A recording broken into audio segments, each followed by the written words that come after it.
Welcome back everyone. Hope all of you are doing fine. In our last video, we discussed about estimating the mean, finding out the model class as well as the class containing the median. Today, we will be discussing about the quartile system. The median describes the middle of the dataset. It splits the dataset into two equal halves. You can calculate other measures of locations such as quartiles and percentiles. The lower quartile, which is Q1, is 1/4 of the way through the dataset. This is the median value, which is Q2, at the middle of the data, which is the 50%. Finally, we have the upper quartile, which is 3/4 of the way through the dataset.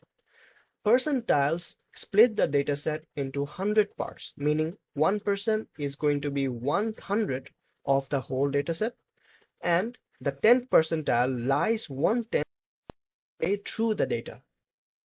85% of the data values are less than the 85th percentile and 15% are greater, which lies around here. Let us learn about the quartiles. Lower quartile, which is Q1, as I've mentioned before, is the data point that lies at 1/4 of the total data, meaning it's the 25th percentile. The median is the data point that lies half of the total data, which is the 50th percentile. And finally, the upper quartile is the data point that lies at 3/4 of the total data, which is the 75th percentile. In order to calculate those percentiles or quartiles, as usual, first we have to arrange the numbers in the data in an ascending order, just like what we did for the median. For discrete data with n data points or items, we can find the lower quartile Q1 by calculating n by 4. If this value is a whole number, for example 12, then the lower quartile is going to be the average of the 12th and the 13th data points, similar to how we found the median in the first video as well as the second video. If this value is not a whole number, for example 7.25 or 7.75, then the value will be rounded up, which will be the 8th term, and this is the lower quartile. For discrete data with n data points or items, we can find the upper quartile Q3 by calculating 3n by 4. If this value is a whole number, for example 54, then the upper quartile is going to be the average of the 54th and 55th data points, similar to finding the lower quartile. If this value is not a whole number, for example 60.25 or 60.75, then the value will be rounded up, which will be the 61st term in this case, and this is the upper quartile. Finally, we have the interquartile range, which is the difference between the upper quartile and the lower quartile. Therefore, we have the formula for IQR is equals to upper quartile minus the lower quartile. Now let's do some exercises. So below here are the scores of 18 students in a math test out of 100. So we have the numbers here. We have to find, for number A, the quartiles, and for number B, we have to find the interquartile range. So in order to find the quartiles, first we have to arrange all of the numbers in an ascending order, meaning from smallest to largest. So first figure out what is the smallest number, and in this case is going to be 1. Then we have 6, which is here. Similarly, we have 2 11s here, found here and at the end. Then we have 18, 19, 23, 23, because there are two 23s here. Then 33, 47, 56, 69, 70, 71, 79, 81, 88, and finally 95. And this is how we rearrange the numbers in an ascending order, meaning from smallest to largest. Now we can find out the quartiles. So the lower quartile or Q1 is going to be the n divided by 4 term. In this case, n is 18. So 18 divided by 4 gives us 4.5. So because 4.5 is not a whole number, we can round it up to the 5th term, which is going to be the lower quartile. So this is the first term, which is 1. Second term, third term, fourth, and fifth. So the 5th term is going to be 18. Therefore, the lower quartile is simply going to be 18. For median, we can apply the same principles. So it's going to be the n divided by 2, or the midpoint of the whole data, which is going to be 18 divided by 2, that is 9. And since, if we remember from our first video, a whole number for median means that this will be the average of the 9th term and the 10th term. Therefore, we can calculate the average of the 9th and the 10th term. So here there is a 6th term, 7, 8, and 9. So 33 is going to be the 9th term and 47 is going to be the 10th term. Therefore, 33 plus 47 divided by 2, which is the average of those two numbers, gives us 40. And this is the median.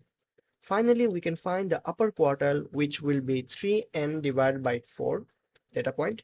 So this is 3/4 of 18.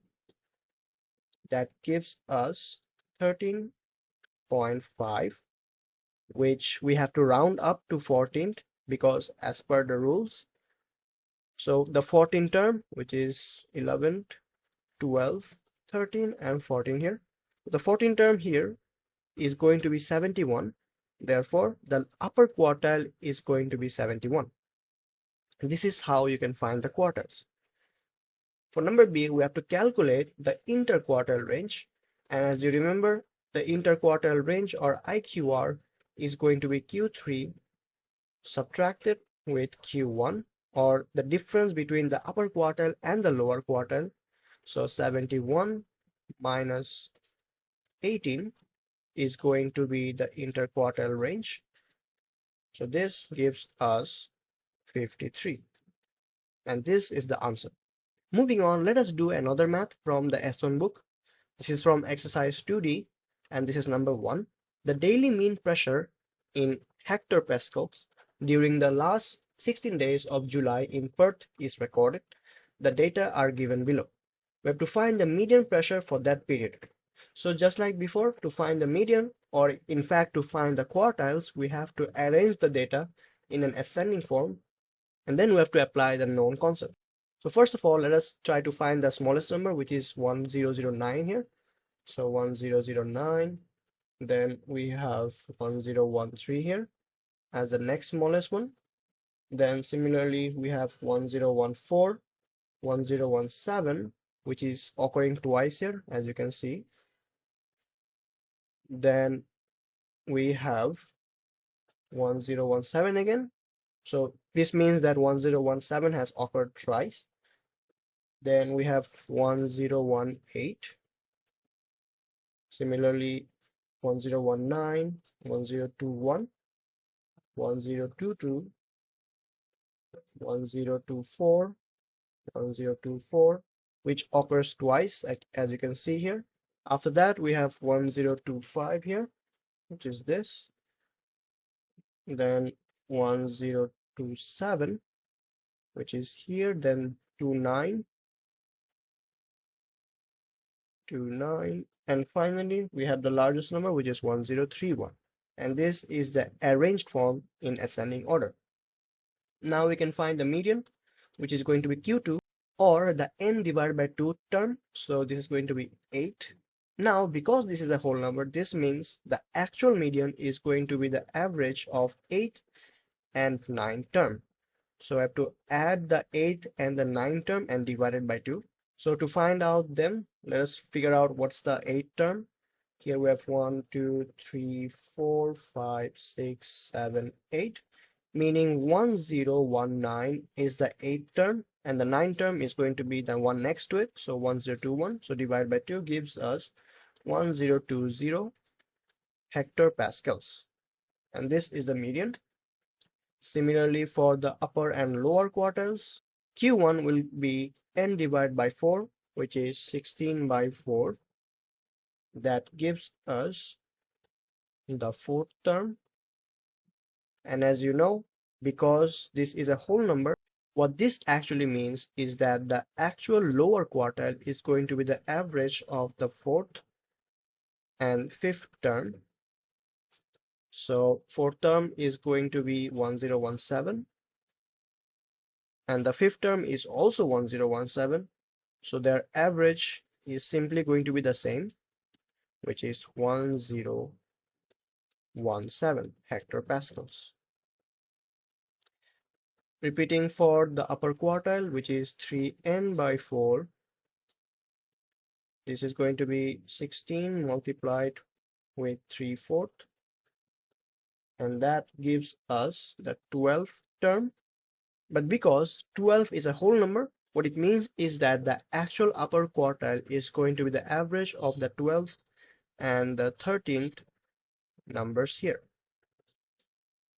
So the 12th number, we can find it out. This is 9, 10, 11, 12. So the 12th term is going to be 1024,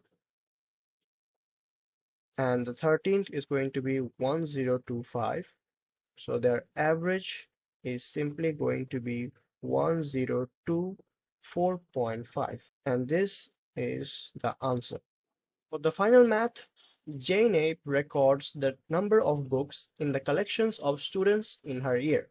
The results are in the table below. So this is a table format, meaning that there's going to be a frequency as well as the number here. So let us tabulate this vertically and write down their corresponding cumulative frequency, just like how we did in our second video. So this is going to be the number n, and this is going to be the frequency f, and its corresponding cumulative frequency. Because if you remember from the past videos, we use the cumulative frequency to find the median. So it's the same for the quartiles as well. So the first number is 35, then 36, 37, 38, and then 39. Their corresponding frequencies are 3, 17, 29, 34, and 12.